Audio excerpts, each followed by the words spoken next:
But I will say this, and here's the brutal truth for Republicans on this. The Democrats play to win.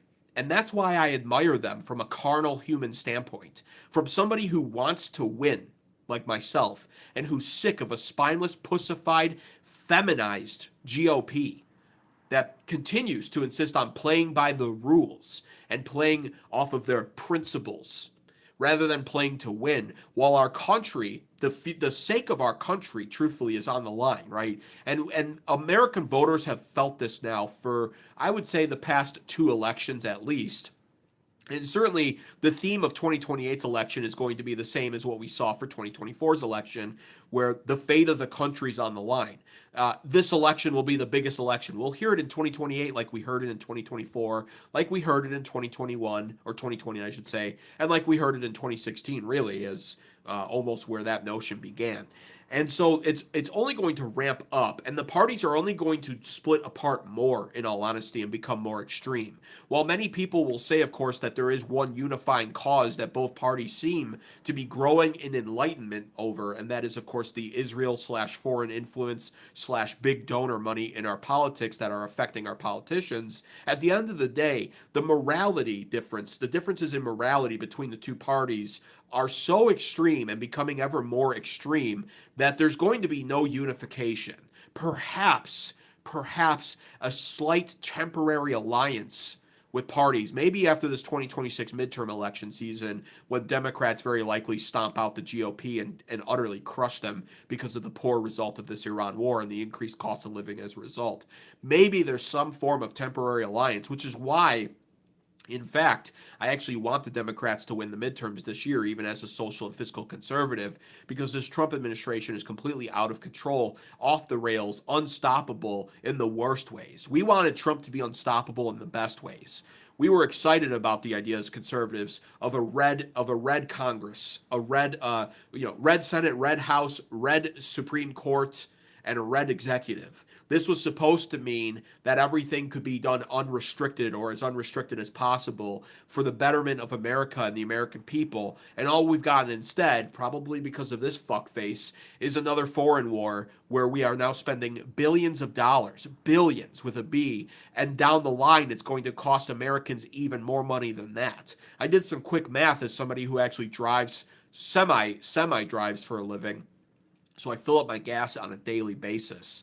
And because of this war and the gas prices that are rising right now, I am now spending an additional $110 to $120 a month because of this fucking war. So I am not only devastated at the complete betrayal from the conservatives and GOP on this issue, but also outraged and full of spite. And I am the wrong motherfucker when it comes to this as a voter to tolerate this. Many of these old school Republican voters, or many of these Republican voters in general, will tell you, you must toe the party line because the alternative is worse.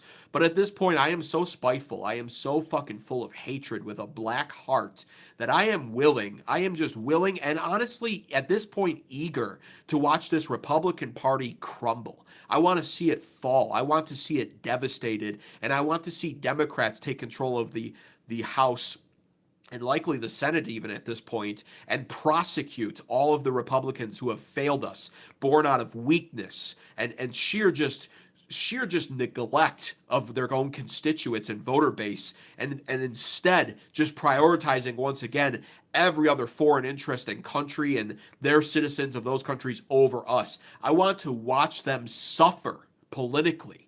I don't care if it comes from lawfare. I don't care where it comes from. I want to see the Republicans be annihilated at this point overall for their failures. I am that much of a hateful person, and I despise weakness above all else. And that's really what this GOP party is plagued with. It's plagued with weakness. You want to know what strength is, by the way? I hate to say this, but it is true. Strength is never stopping. Always pushing towards your goals. The Democrats just failed in Virginia with Governor Spanberger's plan to gerrymander, egregiously gerrymander, by the way. Not fair at all. And this is how the game is played, but not fair at all. They wanted 10 Democrat districts out of 11 total in a state with 48% of the people there voting Republican. The state's already well balanced, and the Democrats looked at it and they said, fuck that, we don't care. We want to win, bitch. We don't care about balance. We don't care about fairness. We want to win future elections. So we'll just remove four additional districts and we'll lopside it all we want. We don't give a shit. And they tried to amend their own state constitution to get it done. That's what it looks like to play to win. Now, they failed because of the morality of it being upheld by their own state Supreme Court. But does it end there? No, not when you're a Democrat and you're hell-bent on winning. The Democrats not only are hell-bent on winning, but they're thinking towards the future. And they're thinking towards winning future elections. They may have failed here. The midterms are already a failure for them in some regard because they didn't get this amendment passed to their state constitution.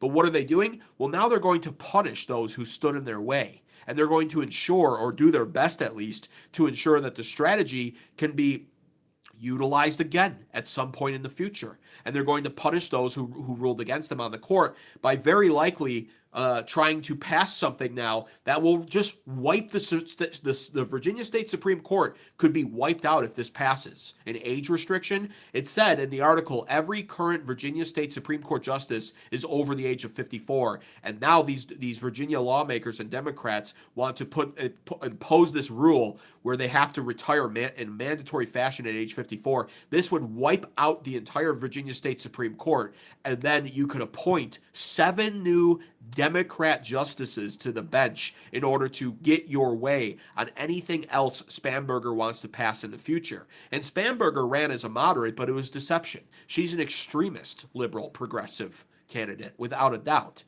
She's anti-Second Amendment. She's anti almost everything conservative and very far left. And she's making a move now that will allow in the future, if it works, to pass all of that extreme legislation pretty much unchallenged as governor of Virginia. This is what it looks like to win. And this is the difference between the GOP, who are little pansy-ass pussy men, no doubt, without a doubt. I think of the stereotype being a Mike Johnson right now. Mike Johnson just has that kind of a soft little face to him.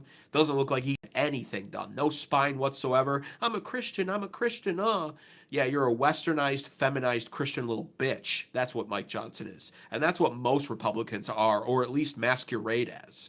And that's really the problem with the party right now. Like I said, we were looking forward to a red executive, a red Senate, a red House, and a red Supreme Court. And what have we gotten for it? Fucking nothing. Absolutely nothing. A bunch of half-assery, right? Half-assery. I've gone over all of it. No deep state arrests. Doge was in effect for 2 months. Half the Epstein files only. No Greenland. Cost of living increase. What else did Trump campaign on? He even started walking back on his transgender notion.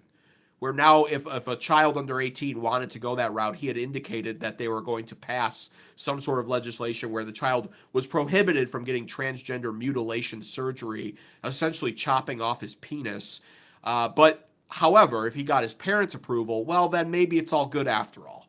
Everything Trump stood for prior to getting voted in, he's walked back, and the GOP has been completely complicit as we watch the Senate refuse to nuke the Democrat filibuster to reopen the government, which they finally sorted out after a record-length partial government shutdown, the second of its kind, by the way.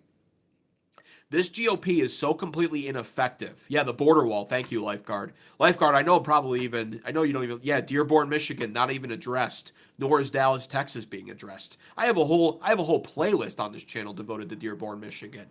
It's a massive problem. Mass deportations aren't even really happening anymore either. It's all been half-assed at best. And in some cases, we've barely gotten a 0.25%, 25% or less. And in some cases, we've got nothing. And then in one case, we got 100% of what we didn't want. Another fucking foreign war, which I'm going to get to as the top story in just a minute here, kicking it off with Benjamin Netanyahu's 60-minute interview, and then giving you guys the latest updates on the region. But do the Republicans play to win? They won't nuke the filibuster. They passed what, 84? I think they passed 84 laws last year. That is a record low in modern American history. And they say, well, we passed the big beautiful bill. That's really like 10 or 15 bills in one. That big, beautiful bill, it has a few good things in it, but a lot of pork fat, a lot of bullshit, and it still doesn't make up for the fact that this was the laziest Congress I've ever lived through, in my opinion, last year, and still, of course, in session right now.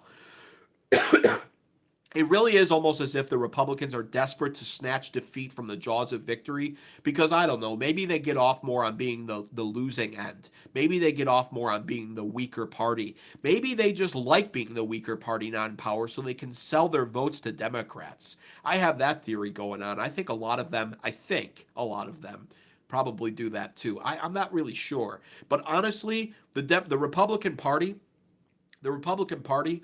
is full of weakness and probably corruption, well, definitely, and fraud and everything else that's bad. And it needs to be washed away and redone. And that's why I'm excited to watch the midterms go blue, even as a social and fiscal conservative. I don't want blue in 2028, obviously. I think if a Democrat president gets voted in, this country's pretty much done. But what? I'm willing to take that risk at this point. I really don't give a shit. Just give me the end worst result now rather than us somehow managing to maintain a GOP executive for the next 8, 12, 16 years and slowly get our way there anyway. Let's just get to the worst now and see if there's anything we can do about it. That's my mindset on it. I'm fucking done. I really am just done with this current GOP.